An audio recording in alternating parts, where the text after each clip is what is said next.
Previously on Too Much Information About Borderlands.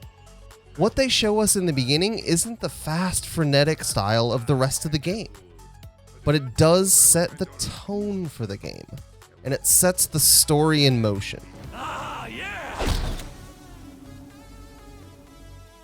That last clip, the one with Nine Toes, really doesn't have anything to do with what we're talking about today. But I think if you're going to commit to do a previously on like we've done, you're going to need to have more than just one clip. Plus, Nine Toes just makes me laugh. The point is that last time I told you that the intro to Borderlands sets the tone for the game, and then I don't think I said a word about the tone of the game. So for this episode, we're going to retcon the last episode and break down that intro even further to see what it's saying about what's to come. That's the promise of the premise that I mentioned last time. You set things up, then you make them happen.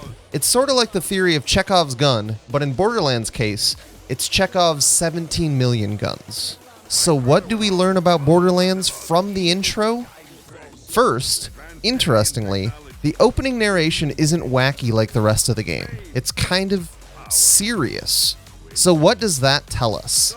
That the humor isn't necessarily the point. Sure, there are gags, even in this opening segment.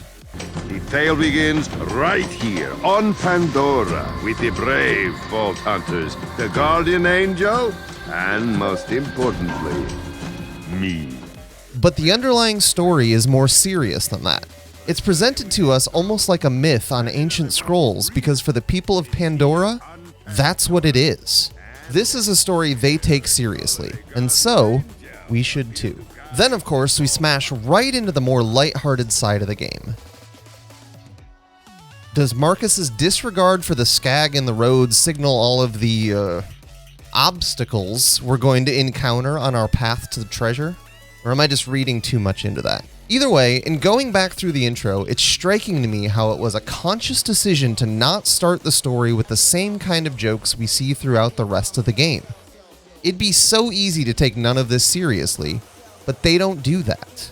In fact, I think if you ask anyone what they remember about Borderlands, outside of the gameplay, the thing you'd hear about the most would be all of the jokes and references crammed into the game.